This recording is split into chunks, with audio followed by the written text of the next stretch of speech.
consists of 3 players: the left fielder, the center fielder, who's considered the captain of the outfield, and the right fielder.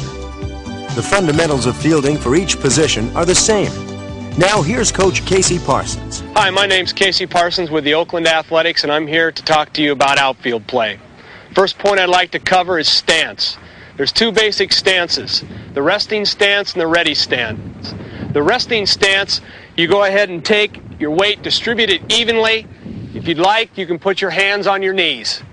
Your ready stance is when the pitcher comes set, you want to be moving your weight up onto the balls of your feet. Hands out in front and ready to anticipate any movement that you might need. Fly ball to your left, fly ball to your right, you're in a ready stance. Back to the resting stance, you can put your hands on your knees and relax. Never drop your head in between pitches. Always keep your eyes open, ready for anything that might happen in the field of play. Again, the ready stance, your weight comes to the balls of your feet and a slight flex in your knees. Hands out front, ready to go. In the ready stance, the outfielder's eyes are focused on the batter. His weight is balanced. He is ready to move in any direction. Okay, now the next thing I'd like to talk to you about is routes to the ball. The most important thing is your first step quickness. First of all, we'll take the routine fly ball. Get down in your ready position. As the ball goes in the air, drop step to make sure that you pick the ball up. You would not want to take a first step in case the ball is over your head.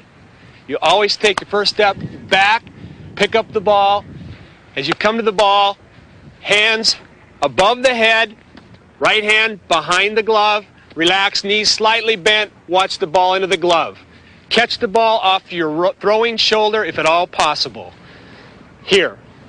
The second one would be a ball hit to your left or your right, and we do what we call a drop step. Again, the resting stance into the ready stance. Ball hit over your left side is a drop here. Ball hit to your right, drop step here. So a ball hit to my right side, I come to the ready stance, balls on my feet, knees flexed, boom. Very important, first step, quickness. Again, drop step to the right. It is not here, or it is not here, or across here. It's a drop step. Boom. Staying low the whole time.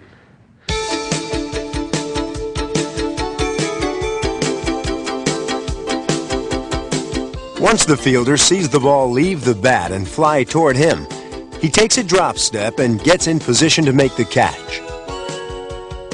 He places his bare hand behind his glove and watches the ball into the glove. Here, on a ball hit to his left, the outfielder drops back, keeps his body low the whole time, and follows the ball all the way into his glove.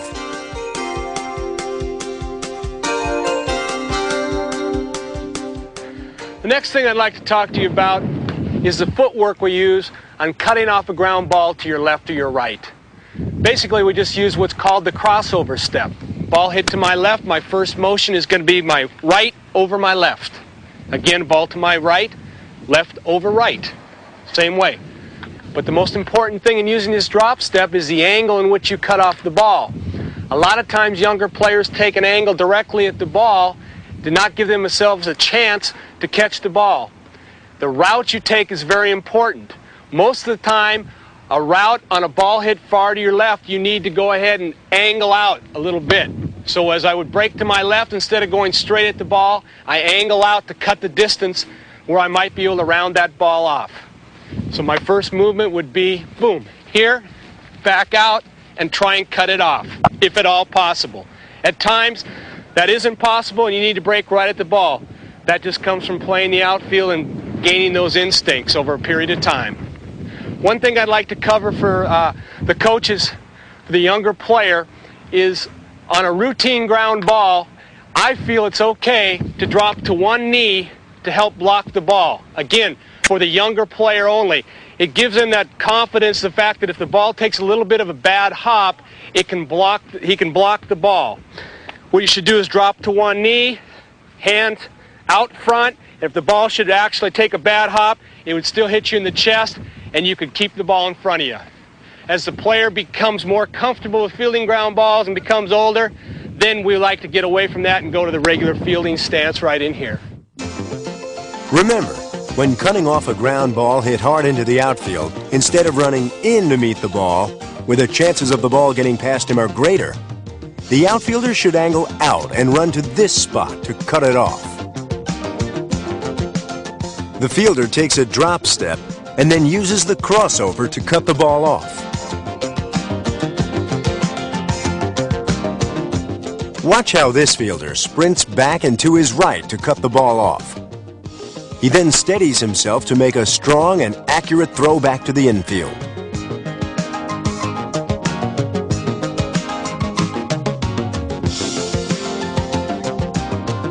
When there is time to get to a ground ball, the fielder should approach it in a slightly curved path, forming an arc to the ball. This way, the fielder is behind the ball and has the momentum to make a strong and accurate throw. The fielder should try to anticipate where the ball will land and run to that spot.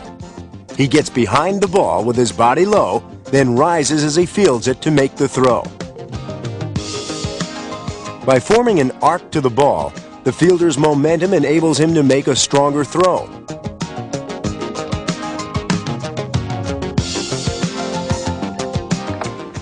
Next thing I'd like to talk to you about is throwing from the outfield.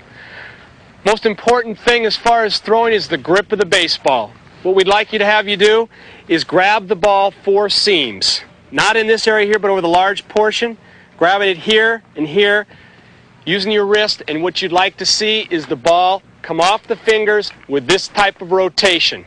What we'd like to see is over-the-top rotation. What this entails is the fact that the ball has a straighter flight, and when it hits the ground, it skips, it seems to come up. You can test yourself by when you throw the ball, if you see it hit left or right, you're probably cutting the ball off this way or this way. You want to come straight over the top and have the ball come right out of your fingertips, right over the top. The proper technique for throwing is, number 1, using the crow hop as you come up. I'll demonstrate this off of a ground ball. As you take the ball here, you come up into your crow hop, take the ball out of your glove in the 4 seams, rotate, closing your shoulder to the target, and if you'd like, you can keep your arm up in this area here.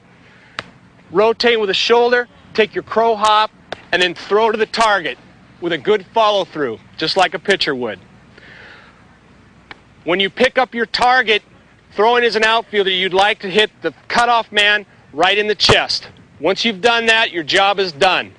Let me go ahead and show you the mechanics one more time on a good throw to the cutoff man.